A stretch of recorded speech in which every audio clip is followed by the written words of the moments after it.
এমন এক খতরনাক ভাইরাস যেটা এক মুহূর্তে পুরো মানবজাতিকে নিশ্চিহ্ন করে দিতে পারে। কিন্তু কি হবে যখন সেই ভাইরাস আন্ডারওয়ার্ল্ডের নাম করা ডনের হাতে পড়ে যায়? এই প্রাণঘাতী ভাইরাসটি উদ্ধার করতে 2 টাকলাকে গ্যাং কিলিং মিশনের কমান্ড দেওয়া হয়। বুঝতেই পারছেন এই পাগলরা কি লেভেলের মাল। তারা যদি একজোট হয়ে কোনো মিশনে নামে তাহলে পুরো আন্ডারওয়ার্ল্ডকে খেয়ে দেওয়ার ক্ষমতা রাখে। ভাইরে ভাই, এদের সামনে আসা হাজার হাজার সোলজারকে মশা মাছির মতো গুড়িয়ে দেয়। একদিকে পুরো আন্ডারওয়ার্ল্ড, আরেকদিকে বাঘা বাঘা সব সিক্রেট এজেন্সি তাদের পিছে পড়ে যায়। তাহলে শেষ পর্যন্ত কি ঘটেছিল এই পাগলদের সাথে? বলে রাখি, মুভিতে যে লেভেলের অ্যাকশন আছে 1 সেকেন্ডের জন্য চোখ সরাতে পারবেন না। তো চলুন ঝটপট একটি লাইক দিয়ে শুরু করি আজকের গ্যাং কিলিং মিশন। মুভির শুরুতেই আমরা ব্রিটেনে MI6 এর কিছু এজেন্টকে দেখতে পাই। তারা একটি ল্যাবে এসেছে এক ভয়ানক ভাইরাস উদ্ধার করার জন্য। এই টিমকে লিড করছে হ্যাটি নামের একটা মেয়ে। বলা হয় এই ভাইরাস এতটাই ডেঞ্জারাস যা এক মুহূর্তে পুরো পৃথিবীতে ছড়িয়ে সম্পূর্ণ পৃথিবীকে মানব শূন্য করে দিতে সক্ষম। ঠিক তখনই সেখানে হাজির হয় ব্রিক্সটন নামের এক ব্যক্তি। ব্রিক্সটনকে দেখে বোঝা যাচ্ছিল সে মানুষরূপী একটি হিউম্যান রোবট। তার সামনে 100 জন মানুষও দুধ ভাতের মতো। সে কি লেভেলের মাল তা ভিডিওর সামনে গেলেই বুঝতে পারবেন। এরপর ব্রিক্সটন তার চোখের লেন্স অ্যাক্টিভেট করে MI6 এর এজেন্টদের হাতে থাকা অস্ত্রগুলোর ডিটেলস জেনে ফেলে। সে তখন মুহূর্তে বুঝতে পারে এসব সস্তা মাল দিয়ে তার চুলও ছেনা সম্ভব না। তাই কিছু বুঝে ওঠার আগেই একে একে এজেন্টদের ধরে পেটাতে শুরু করে। এভাবে মুহূর্তে কয়েকজনকে খেয়ে দিলে হ্যাটি বুঝতে পারে এই মালকে সামলানো অসম্ভব। তাই সে একটি গাড়িতে করে পালানোর চেষ্টা করে। কিন্তু ব্রিক্সটন সবাইকে নকডাউন করে এবার হ্যাটির পিছে পড়ে যায়। হ্যাটিও জানে এখন সেই ভাইরাস নিয়ে তার বেঁচে ফেরার কোনো রাস্তা নাই। তাই সে চালাকি করে ভাইরাসটি তার শরীরে ইনজেক্ট করে বসে। ঠিক সেই সময় ব্রিক্সটন পুরো গাড়িটা ধাক্কা দিয়ে উল্টে দেয়। পরিবেশ কিছুটা শান্ত হলে ব্রিক্সটন খেয়াল করে গাড়ির ভেতরে হ্যাটি সহ ভাইরাস উধাও। ব্রিক্সটন তখন তার চালাদের নির্দেশ দেয় যেভাবে হোক মেয়েটিকে খতম করে ভাইরাসটি উদ্ধার করে আনতে। দৃশ্য পরিবর্তন হলে আমরা 2 টাকলুকে দেখতে পাই। একদিকে জেসন স্ট্যাটহ্যাম, এই মুভিতে তার নাম শ। আরেকদিকে ডোয়েন জনসন, মুভিতে যার নাম হবস। তারা একসময় অ্যাক্টিভ এজেন্ট হলেও এখন আন্ডারকভার এজেন্ট হিসেবে কাজ করছে। হবসের শরীরে শক্তি থাকলেও মাথায় বুদ্ধি কম। বলতে গেলে সে প্রধানত নিজের শক্তি ব্যবহার করে তার গ্যাং মিশন কমপ্লিট করে। অন্যদিকে শয়ের গায়েও শক্তির পাশাপাশি তীক্ষ্ণ বুদ্ধি ছিল। ঠিক তখনই তাদের কাছে একটি কল আসে। জানানো হয় সেই মারণঘাতী ভাইরাস উদ্ধার করতে হবে। যেহেতু বিষয়টা পুরো পৃথিবীর মানুষের জীবন বাঁচানোর জন্যে, তাই সরকার এই 2 পাগলাকে হায়ার করে। এরপর দুজনেই তাদের স্টাইলে পলাপানদের মেরে তথ্য বের করার চেষ্টা করে। কিন্তু এসব বাচ্চা পলাপান সেই ভাইরাসের কোনো খবর জানতো না। তাই চরম পেদানি খেলেও তাদের মুখ থেকে কিছু বের হয় না। দৃশ্য পরিবর্তন হলে আমরা দেখি হবস তার মেয়ের সাথে একটি রেস্টুরেন্টে লাঞ্চ করছিল। ঠিক এমন সময় সেখানে আসে ভেক্টর নামে একজন এজেন্ট। ভেক্টর হবসকে জানায় আমাদের চালাদের খবর অনুযায়ী ভাইরাসটি এখনও ইংল্যান্ডেই আছে। এরপর সে হবসের হাতে একটি ফাইল ধরিয়ে দেয়। ফাইলটি দেখে হবস তার মিশনের সমস্ত খুঁটিনাটি বিষয় বুঝতে পারে। অন্যদিকে শ জেলে তার মায়ের সাথে দেখা করতে গেলে তার মা জানায় কয়েকদিন থেকে তার বোনের কোনো খোঁজ পাওয়া যাচ্ছে না। বিষয়টা শকে বেশ চিন্তায় ফেলে দেয়। বাইরে আসলে তার সাথে সাক্ষাৎ করে একজন সিক্রেট এজেন্ট। তিনি শকে হ্যাটির ছবি দেখিয়ে জানান এই ভয়ানক ভাইরাস উধাও হওয়ার পিছনে তার হাত আছে। এখন দেশের সরকার সহ নামকরা সব গোয়েন্দা সংস্থা তার পিছে পড়ে গেছে, যে কোনো মুহূর্তে তাকে খতম করে দিতে পারে। এসব শুনে শ অবাক হয়ে যায়। আর এই প্রথমবারের মতো আমরা জানতে পারি হ্যাটি আসলে শয়ের বোন। এখন শকে যে কোনো মূল্যে সব গ্যাংকে খতম করে ভাইরাস সহ তার বোনকে রেস্কিউ করতে হবে। সিন শিফট হলে আমরা 2 টাকলুকে মুখোমুখি দেখতে পাই। একে অপরকে দেখা মাত্র তারা প্রচণ্ড রেগে যায়, কারণ এই 2 মালের মধ্যে সাপ বেজির মধ্যে সম্পর্ক। তারা কেউ কাউকে দুচোখে দেখতে পারে না। শ তখন রেগেমেগে সেখান থেকে চলে যায়। কিন্তু হবস তার মিশন স্টার্ট করে ফেলে। প্রথমেই তারা শহরের বিভিন্ন সিসি ক্যামেরা হ্যাক করে নজরদারি করতে শুরু করে। বেশ কিছুক্ষণ তল্লাশি চালিয়ে হবস ফাইনালি হ্যাটিকে দেখতে পায়। হবস তখন দ্রুত হ্যাটির লোকেশনে পৌঁছে যায় তাকে ধরার জন্য। কিন্তু এই চিক নাও আবার সেই লেভেলের মাল। সে আগে থেকে বিষয়টা বুঝতে পেরে হেলমেট দিয়ে হবসের টাক মাথায় আঘাত করে। এরপর তার মেশিনে লাথি মেরে পালানোর চেষ্টা করে। কিন্তু হবস বোকাচোকা হলেও তার শরীরে হাতির মতো শক্তি। এক মুহূর্তে হ্যাটিকে সাইজ করে বন্দি করে ফেলে। অন্যদিকে ব্রিক্সটন তার শরীরে মেকানিজম লাগিয়ে নিজেকে আপগ্রেড করতে থাকে, কারণ এখন তাকে মোকাবেলা করতে হবে সেই 2 পাগলা দানবদের সাথে। একদিকে হ্যাটি হাত পা বেঁধে তাকে জিজ্ঞাসা করতে থাকে তুমি কিভাবে ভাইরাসটা নিজের শরীরে ইনজেক্ট করেছো? যেভাবে হোক ভাইরাসটি আমার চাই। তবে হ্যাটি কিছু বলার পরিবর্তে উল্টো হবসের লোকদের ধরে চরম কেলানি দিতে শুরু করে। একে একে কয়েকজনকে খেয়ে দিলে হবস বুঝতে পারে এই মাল সুবিধার না। তাই সে হ্যাটির উপর ঝাঁপিয়ে পড়ে, তাকে মেঝেতে চেপে ধরে। ঠিক এই মুহূর্তে সেখানে এসে হাজির হয়। হবসের দিকে গান পয়েন্ট করে তাকিয়ে বলে, হ্যাটিকে ছেড়ে দাও। ঠিক তখনই হেলিকপ্টার করে ব্রিক্সটনও তার দলবল বিল্ডিংয়ের জানালা ভেঙে ভেতরে এন্ট্রি করে। এরপর সরাসরি ব্রিক্সটন তার কাস্টমাইজ ওয়েপন দিয়ে উড়ুম-ধুড়ুম ফায়ারিং শুরু করে দেয়। হবস আর তখন জীবন বাঁচাতে ব্যাকআপ নিতে শুরু করে। এই সুযোগে ব্রিক্সটন হ্যাটিকে কিডন্যাপ করে দড়ির সাহায্যে বিল্ডিং থেকে লাফ দেয়। দুই টাকলু তখন তার পিছু করে নিচে চলে আসে, কিন্তু সেখানে অসংখ্য পোলাপান তাদের খেয়ে দিতে ওয়েপেন নিয়ে রেডি ছিল। তখন একাই সেখানের কয়েকজন এনিমিকে নকডাউন করে দেয়। এরপর তাদের ওয়েপেন কেড়ে নিয়ে টপাটপ সব এনিমিকে সাফাই করে ফেলে। সবশেষে তারা ফাইনালি ব্রিক্সটনের মুখোমুখি হয়, কিন্তু ব্রিক্সটন তাদের চেয়ে শতগুণ বেশি শক্তিশালী। সে একাই দুই টাকলুকে ধরে পেটাতে শুরু করে। তখন বুঝতে পারে এভাবে ব্রিক্সটনকে খতম করা সম্ভব না। সে তখন একটি বোমা মারলে ব্রিক্সটন গাড়ির নিচে চাপা পড়ে যায়।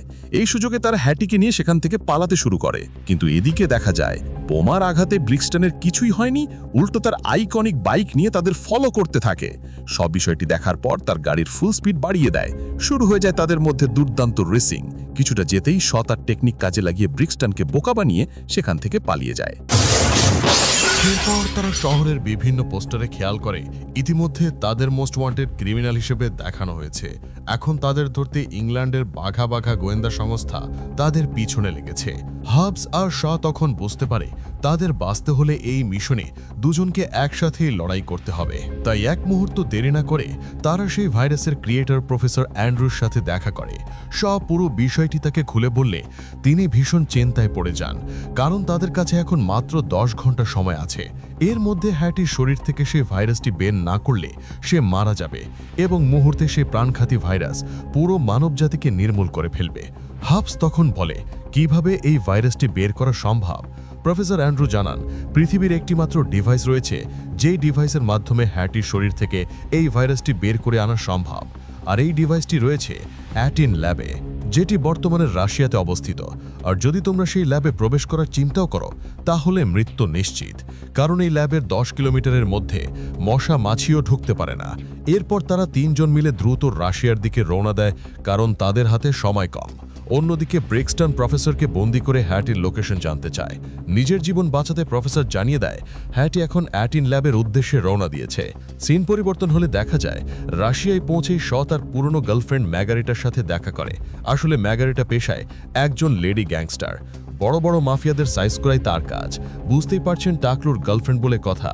যাই হোক, সবটা শোনার পর ম্যাগারিটা তাদের অ্যাটিন ল্যাবের ম্যাপ দেখায়। এরপর সবাই মিলে তাদের প্ল্যানিং সেট করে নেয়। এই মিশনের জন্য সে হবসের হাতে তুলে দেয় বিশেষ কাস্টমাইজড করা কিছু ভয়ঙ্কর মাল। এরপর প্ল্যান অনুযায়ী ম্যাগারিটা হ্যাটিকে বন্দি করে অ্যাটিন ল্যাবের লোকেশনে চলে আসে। এরপর ম্যাগারিটা ইচ্ছে করেই হ্যাটিকে বন্দি করে অ্যাটিন ল্যাবের সিকিউরিটি টিমের হাতে তুলে দেয়। সেই গার্ডরা তখন হ্যাটিকে ল্যাবের ভিতরে নিয়ে যায়। অন্যদিকে হবস আর ফ্লাইং করে টানেলের মধ্য দিয়ে অ্যাটিন ল্যাবের ভিতরে প্রবেশ করে। এরপর তারা সেখানের বিভিন্ন জায়গায় টাইম বম সেট করে সামনের দিকে এগিয়ে যেতে থাকে। সেখানে মেইন গেটে কিছু গার্ড পাহারা দিচ্ছিল।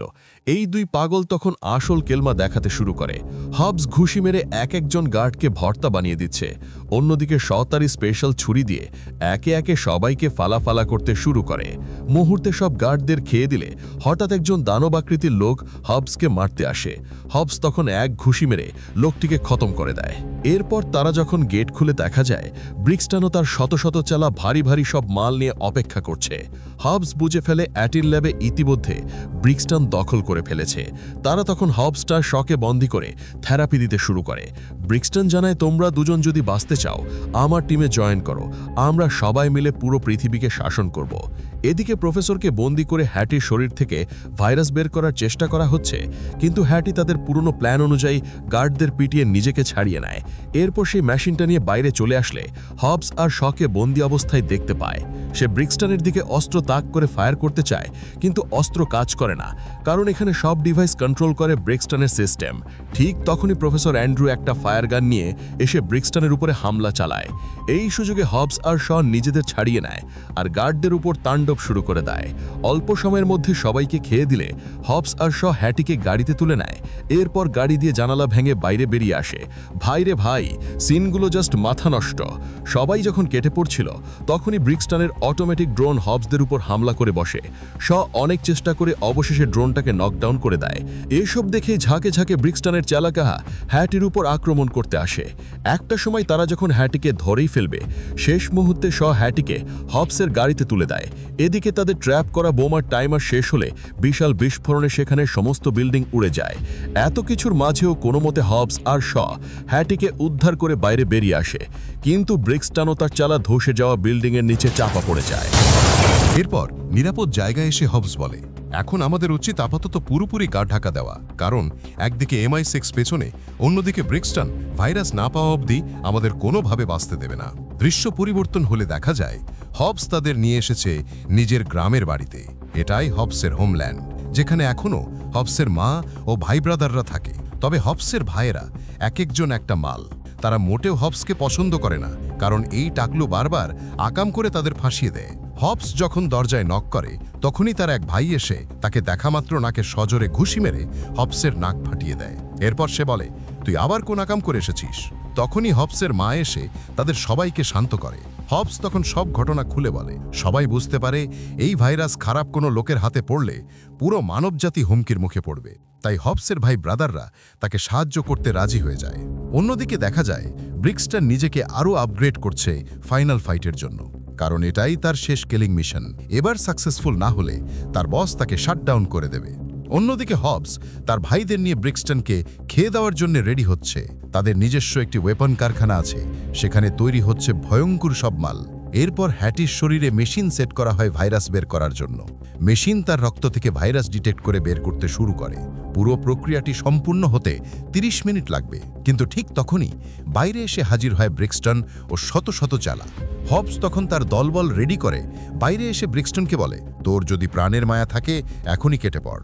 একদিকে হবস সহ বাঘা বাঘা সব মাল, অন্যদিকে ব্রিক্সটন ও তার হাজার হাজার পোলাপান। ভাইরে ভাই, এ যেন তৃতীয় বিশ্বযুদ্ধ।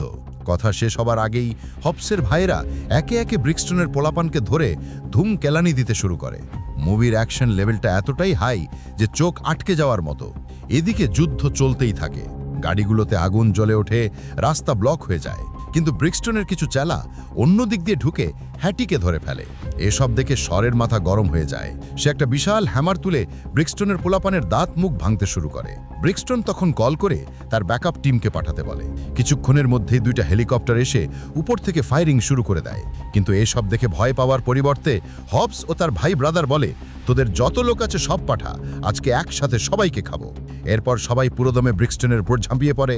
ভাইরে ভাই, মাইরের লেভেল দেখে ব্রিক্সটনের বুকে কাঁপন ধরে যায়। সে তখন হ্যাটিকে নিয়ে হেলিকপ্টারে পালাতে শুরু করে। তাকে ধরতে হবস ও তাদের গাড়ির সাথে চেইন বেঁধে হেলিকপ্টারটি আটকানোর চেষ্টা করে।